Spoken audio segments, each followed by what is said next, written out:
అల్లూరి సీతారామరాజు జిల్లా పాడేరు మండలం గుత్తులపుట్టు రాష్ట్ర ప్రభుత్వం విద్యాభివృద్ధికి పెద్దపీట వేస్తోందని జిల్లా కలెక్టర్ ఎస్ దినేష్ కుమార్ అన్నారు.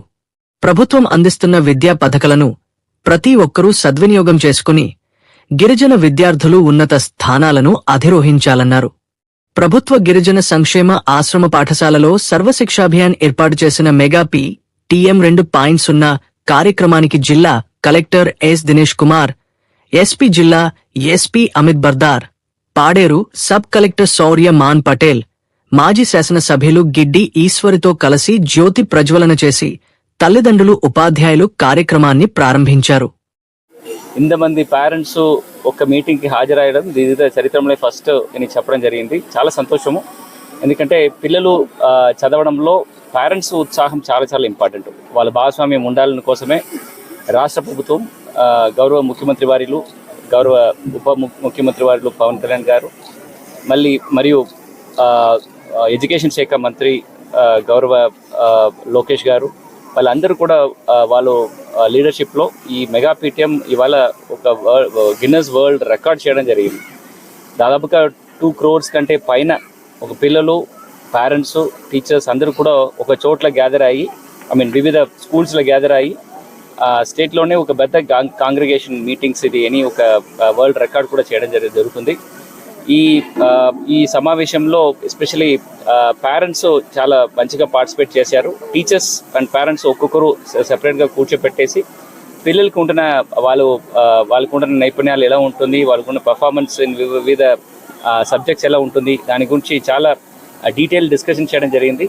తర్వాత అందరినీ కూడా తల్లి పేరులో ఒక మొక్క అనే కార్యక్రమంలో దాదాపుగా 1,00,000 కంటే పైన మొక్కలు ఈ పిల్లల ద్వారా నాట కార్యక్రమం జరిగింది. ఈ కార్యక్రమంలో ముఖ్యంగా ఇక్కడ ఉంటున్న నాయకులు, ప్రజాప్రతినిధులు కానీ, ఇక్కడ ఆఫీసర్స్ కానీ అందరూ కూడా ఒక చోట్ల హాజరయ్యి పిల్లలకి ఒక ఉత్సాహం వలసిన విధంగా వాళ్ళందరికీ కూడా మాట్లాడడం జరిగింది. వాళ్ళు కూడా ఒక ఆస్పిరేషన్ ఎర్లీ ఏజ్లో సెట్ చేసేసి ఒక మంచి స్థితికి రావడానికి కావాల్సిన ప్రయత్నం స్కూల్లోనే స్టార్ట్ చేయాలి. వాళ్ళు భవిష్యంలో ఒక మంచి ప్రభుత్వం వచ్చింది. కూటమి ప్రభుత్వం అంటే అది ప్రజల ప్రభుత్వం, మంచి ప్రభుత్వం. దానికి నిదర్శనమే ఏడాది కాలం పాటు పూర్తి చేసుకొని ఈరోజు సుపరిపాలనలో తొలి అడుగు కూడా వేస్తూ ఎవరైతే పేద ప్రజలకు సంక్షేమ పథకాలు అందలేదో ఇంటింటికి వెళ్ళేటటువంటి కార్యక్రమాన్ని మా ప్రజాప్రతినిధులతో, మా నాయకులతో, మా కార్యకర్తలతో చేస్తున్నటువంటి ఈ కూటమి ప్రభుత్వంలో ఈరోజు ఈ గురు పౌర్ణమి రోజున మెగా పేరెంట్ టీచర్స్ మీటింగు ఒక చరిత్రలో సృష్టించబడింది.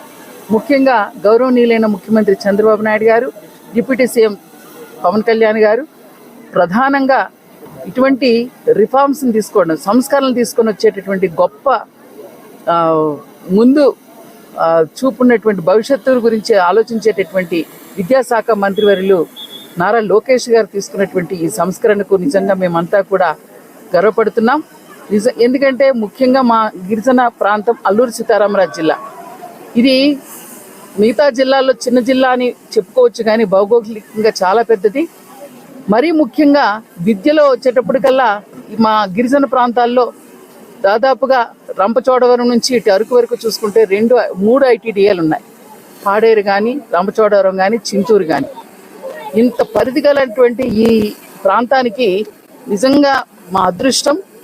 ఎందుకంటే మా నాయకులు ఈ ప్రాంతాన్ని ఎవరైతే అభివృద్ధి చేస్తారు, ఎవరైతే ప్రజలకు దగ్గరగా ఈ సంక్షేమ పథకాల అభివృద్ధిని తీసుకుపోతారని చాలా గుర్తిరిగి మాకు ఒక మంచి జిల్లా కలెక్టర్ గారు దినేష్ కుమార్ గారిని ఇక్కడికి ఈ ప్రాంతానికి అల్లూరి సీతారామరాజు జిల్లా పంపించడం నిజంగా మా అదృష్టం. ఎందుకంటే ఈ సంవత్సర కాలంగా ఎన్నో కార్యక్రమాలు, 1 కాదు 2 కాదు, వారితో సహకరిస్తూ మా ఎస్పీ గారు ఇప్పుడున్నటువంటి సిట్యుయేషన్లో గాంజా కానీ, మావోయిజంలో కానీ ఇటువంటి దీంట్లో ఎటువంటి ప్రజలకు ఎలాంటి భద్రత కలిగించాలని ఎస్పీ గారు అమిత్ బర్దార్ గారిని, అలాగే తండ్రినైన నేను మా పిల్లలను ప్రతిరోజు క్రమం తప్పకుండా పాఠశాలకు పంపుతానని, పాఠశాల అనంతరం వారి చదువుకు ఇంటి వద్ద ఎలాంటి ఆటంకం కలగకుండా సహకరిస్తానని బడి బయట పిల్లలు లేని గ్రామంగా తీర్చిదిద్దడానికి తోడ్పాటు అందిస్తానని తెలియజేస్తున్నాను. పాఠశాల అభివృద్ధి కార్యక్రమాల్లో ఈ ఉంటే సమయంలో వేరే పిల్లలకి ఇబ్బందులు రావద్దు. ఎట్లాగా ఈ గాంజాయి ఉంటాయి, ఆ గాంజాయి మీ డిసిప్లిన్ని పూర్తిగా తీసేస్తున్నాయి. సో పిల్లలు ఖచ్చితంగా ఇది ఆలోచించాలి. గాంజాయి అంటే మీ శత్రుడు పోలీస్ మీ రక్షణ కోసం. సో ఈ శత్రుడు మీరు కొద్దిగా దూరంగా పెడితే మీ సమాధానం మీకు వస్తున్నా. Thank you sir. ఆకార లోపాలు కానీ రక్తహీనత కానీ ఉంటే అది ఐడెంటిఫై చేసి దానికి ఉంటున్న చర్యలు తీసుకోవడము. ముఖ్యంగా ఈ సంవత్సరము ప్రతి ఒక్కరు కూడా ఒక హెల్త్ చెకప్ చేస్తున్నాం. మామూలుగా వాళ్ళకి హెల్త్ స్క్రీనింగ్ చేస్తాం, డాక్టర్స్ వచ్చేసి చూసి బాగున్నారా లేదని చూసుకొని వెళ్ళడం కాదు. ఈసారి వాళ్ళకు బ్లడ్ టెస్ట్ కానీ యూరిన్ టెస్ట్ కానీ సంవత్సరంలో ఒక్కసారి అక్కడ ఉన్న పిహెచ్సి సిహెచ్సికి తరలించి పిల్లలందరికీ కూడా ఈ మెడికల్ చెకప్ చేయడానికి కోసం ఒక ప్రయత్నం జరుగుతుంది. డిఎంహెచ్ఓ డిసిహెచ్ఎస్ గౌరవనీయులైనటువంటి జిల్లా కలెక్టర్ సార్ గారికి, గౌరవనీయులైనటువంటి పిఓ సార్ గారికి, గౌరవనీయులైనటువంటి ఎస్పీ సార్ గారికి, గౌరవనీయులైనటువంటి ఎక్స్ఎమ్మెల్యే గిడ్డీశ్వరి గారికి అందరికీ నా హృదయపూర్వక నమస్కారాలు. నా పేరు బి నాగశరణ్య. నేను 9వ తరగతి చదువుతున్నాను. మా పాఠశాల ముందు కన్నా ఇప్పుడు అనేక సదుపాయాలు కలిగి ఉంది సార్. శ్రీ గౌరవనీయులైనటువంటి సీఎం గారు Nara Chandrababu Naidu garu, deputy CM K Pawan Kalyan garu, విద్యాశాఖ మంత్రి నారా లోకేష్ గారు కూటమి ప్రభుత్వ పాఠశాలకు అనేక సదుపాయాలను కల్పించారు సార్. విద్యార్థులకు ఇచ్చే గొప్ప బహుమతి ఏదంటే అది విద్య సార్. జీవితాన్ని మార్చే ఒక ఆయుధం. పేదరికం కారణంగా పిల్లవాడు చదువుకి దూరం కాకూడదని రాష్ట్ర ప్రభుత్వం ఆర్థిక సహాయాన్ని అందిస్తుంది సార్. తల్లికి వందనం అనే పథకాన్ని అమల్లోకి తీసుకొచ్చింది సార్. 1వ తరగతి నుంచి 10వ తరగతి విద్యార్థులకు 13,000 రూపాయలు అందిస్తుంది సార్. ఒక ఇంటికి ఎంతమంది విద్యార్థులు ఉంటే అంతమంది విద్యార్థులకు తల్లికి వందనం పథకాన్ని అమలు చేస్తుంది సార్. తల్లికి వందనం ఆర్థిక సహాయం అందాలంటే ఒక విద్యార్థికి 75% హాజరు తప్పనిసరి సార్. తల్లి పేరు మీద విద్యార్థికి బ్యాంకు ఖాతా ఉండాలి సార్. విద్యార్థులకు 3 జతల యూనిఫామ్స్, టెక్స్ట్ బుక్స్, నోట్సులు, బ్యాగు, షూస్ మరియు సాక్స్లను అందిస్తుంది సార్. పాఠశాలలో ఎంతమంది పిల్లలు ఉంటే అంతమంది పిల్లలకి అన్ని సదుపాయాలను కలిగించేలాగా రాష్ట్ర ప్రభుత్వం ఉంటుంది సార్. ఈ ఉంటే సమయంలో వేరే పిల్లలకి ఇబ్బందులు రావద్దు. ఎట్లాగా ఈ గాంజాయి ఉంటాయి, ఆ గాంజాయి మీ డిసిప్లిన్ని పూర్తిగా తీసేస్తున్నాయి. సో పిల్లలు ఖచ్చితంగా ఇది ఆలోచించాలి. గాంజాయి అంటే మీ శత్రుడు పోలీస్ మీ రక్షణ కోసం. సో ఈ శత్రుడు మీరు కొద్దిగా దూరంగా పెడితే మీ సమాధానం మీకు వస్తున్నా. Thank you sir. ఆటోమేటిక్గా మార్క్ వచ్చేస్తుంది. దీనిలో ఏమీ మ్యాజిక్ ఏమీ లేదు. ఇక్కడ చదువుతున్న పిల్లలందరూ కూడా టాపర్ ఉన్నారు. ఇప్పుడు పవన్ చెప్పింది. సో ఈమె కూడా పుట్టిన నుంచి టాపరా లేదు, నేర్చుకోవడం విధానమే. మన దగ్గర ఉంటున్న లోపాలు ఏమున్నాయని ముందే ఐడెంటిఫై చేసి, మనకున్న వీక్నెస్ ఉన్నాయని ముందే ఐడెంటిఫై చేసి దాని మీద మనం వర్క్ చేస్తే ఆటోమేటిక్గా ముందుకు పోతారు. ఇప్పుడు మీ వీక్నెస్ ఏంటి? English sir. ఇంగ్లీష్లో ఏం వీక్నెస్? అంటే చాలా దృష్టి పెట్టి పిల్లలకి ఉంటున్న బేసిక్ సమర్థవంతంని ఎట్లా ముందుకు తీసుకురావాలని ఒక ఉద్దేశంతో ఈ కార్యక్రమాలన్నీ కూడా చాలా సిస్టమేటిక్గా చేయడం జరుగుతుంది.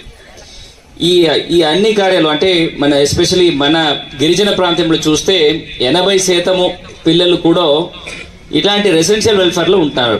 ఒక 20% మాత్రమే డే స్కాలర్గా గవర్నమెంట్ స్కూల్స్లో వెళ్ళి రావడం జరుగుతుంది.